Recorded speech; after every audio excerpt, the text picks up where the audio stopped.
Abu Nawas suatu hari menjelajahi hutan bersama Baginda Raja.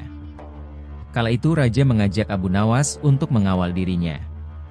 Di sepanjang perjalanan ke hutan, Abu Nawas dan Baginda Raja serta beberapa pengawal menyusuri sungai.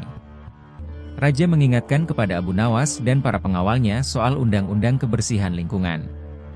Salah satu pasal undang-undang tersebut berisi, dilarang buang air besar di sungai kecuali Raja atau seizin Raja. Pelanggaran atas pasal ini adalah hukuman mati. Di tengah pengembaraannya di hutan, Raja kebelet buang air besar. Dikarenakan di dalam hutan, Raja BAB di sungai yang airnya mengalir ke arah utara. Ketika Raja buang air besar, Abu Nawas ikut BAB juga di sebelah selatan Raja. Begitu Raja melihat ada kotoran lain selain kotorannya, dia langsung marah. Belakangan diketahui yang buang hajat adalah Abu Nawas. Demi hukum, Abu Nawas dibawa ke pengadilan. Ia divonis hukuman mati. Sebelum hukuman dilaksanakan, Abu Nawas diberi kesempatan membela diri. Raja yang mulia, saya rela dihukum mati, tapi saya akan sampaikan alasan kenapa ikut buang air besar bersama Raja. Itu adalah bukti kesetiaanku kepada Raja, karena sampai kotoran Raja pun harus aku kawal dengan kotoranku. Itulah pembelaanku dan alasanku Raja. Hukumlah aku, jelas Abu Nawas. Tak pelak, pleidoy tersebut membuat Raja terharu. Abu Nawas yang tadinya divonis mati, lalu diampuni dan malah diberi hadiah oleh Baginda Raja.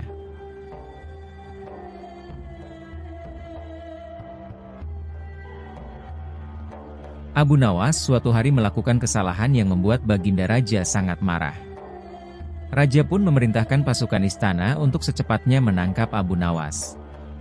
Sementara sosok humoris itu yang sedang berada di rumah memberitahukan kepada istrinya. "Wahai istriku, sepertinya aku harus meninggalkan kampung halaman untuk beberapa waktu," ujar Abu Nawas. "Ada masalah apalagi wahai suamiku? Kenapa engkau terlihat ketakutan?" tanya sang istri yang sangat khawatir. "Aku telah membuat kesalahan yang membuat Baginda Raja murka. Aku yakin tidak lama lagi pasukan istana datang kemari untuk menangkapku," jawab Abu Nawas. Kemudian Abu Nawas mengemas bajunya ke dalam tas dan segera pergi meninggalkan rumah. Ternyata dugaan dia benar, selepas kepergiannya beberapa prajurit istana datang menggeledah rumah Abu Nawas. "Mana Abu Nawas?" tanya salah satu prajurit kepada istri Abu Nawas. "Dia sudah pergi meninggalkan kampung ini," jawab istri Abu Nawas. Para prajurit pun langsung balik ke istana menghadap Baginda Raja. "Mana Abu Nawas?"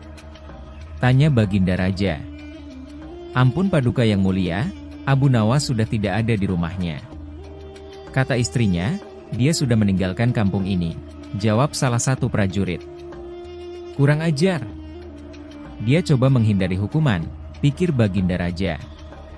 Sementara Abu Nawas mulai mengembara dan berpindah-pindah tempat dari kampung satu ke kampung yang lain. Suatu ketika dalam pengembaraannya, Abu Nawas melintasi sebuah dusun yang sedang dilanda musim kemarau.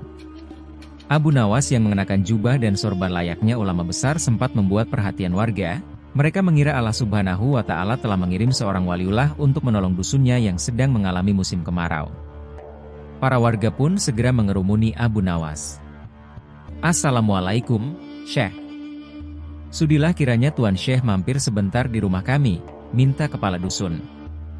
Abu Nawas pun sudah menolaknya. Namun karena para warga memaksa, ia pun mau tidak mau menerima ajakan mereka ke rumah kepala dusun. Abu Nawas dijamu berbagai macam hidangan dan diperlakukan istimewa layaknya raja. "Apa yang membuat kalian memperlakukanku sedemikian istimewa, padahal kalian tidak mengenalku?" tanya Abu Nawas. "Begini, Tuan Syekh. Dari penampilan Tuan, kami yakin kalau Tuan adalah ulama besar yang dikirim Allah Subhanahu wa Ta'ala untuk membantu desa kami," jawab kepala dusun. "Memangnya apa yang menimpa desa kalian?" tanya Abu Nawas lagi. "Sudah berbulan-bulan desa kami mengalami musim kemarau. Tanaman-tanaman mati, air persediaan kami tinggal beberapa ember. Doakanlah desa kami, wahai Tuan Syekh, agar desa kami diturunkan hujan," jelas kepala dusun. Abu Nawas terdiam mendengar keluhan mereka. Ia juga berbulan-bulan tidak mandi dan bajunya sudah lama tidak dicuci, padahal tujuannya ke sini untuk menumpang mandi.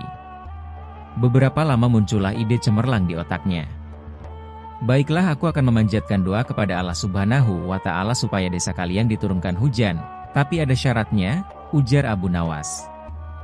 Apa itu syaratnya, Tuan Syekh?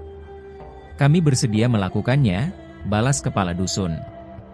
Syaratnya adalah kumpulkan semua air persediaan kalian dan taruh di tengah lapangan, perintah Abu Nawas. Para warga pun membawa air terakhir yang mereka miliki. Total air yang terkumpul hanya 2 ember. Kemudian air tersebut ditaruh di tengah lapangan. Abu Nawas melepas bajunya dan mencucinya dengan air di ember pertama. Sedangkan air di ember kedua, dia gunakan untuk mandi. Melihat hal itu, para warga pun menjadi terkejut. Wahai Tuan Syekh, itu air terakhir persediaan kami yang rencananya untuk minum anak-anak kami, ucap salah satu warga. Perbuatan Abu Nawas ini tentunya mengundang reaksi kemarahan warga. Ada yang mencemooh, ada yang membentak, ada pula yang menghujat. Namun di tengah kegaduhan itu, Abu Nawas dengan tenang mengangkat bajunya yang dicuci, lalu menjemurnya, dan perkataan mereka tidak dihiraukan. Para warga bertambah emosi, sehingga hendak memukulinya. Tapi niat mereka langsung terhenti karena tiba-tiba terdengar suara guntur yang disusul hujan lebat.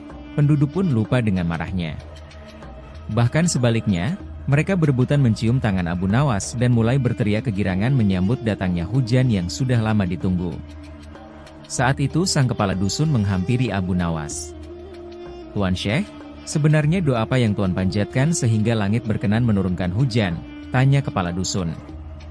Dengan polosnya Abu Nawas menjawab, begini, doaku biasa saja, tapi jubahku ini tinggal satu dan tidak pernah dicuci selama berbulan-bulan. Bila aku menjemurnya pasti hujan akan turun deras, mungkin karena langit tidak tahan dengan bau jubahku, celetuk Abu Nawas. Mendengar hal itu sontak para warga langsung tertawa terpingkal-pingkal. Sejak saat itu Abu Nawas mulai menetap di sana sembari menunggu kemarahan Baginda Raja reda.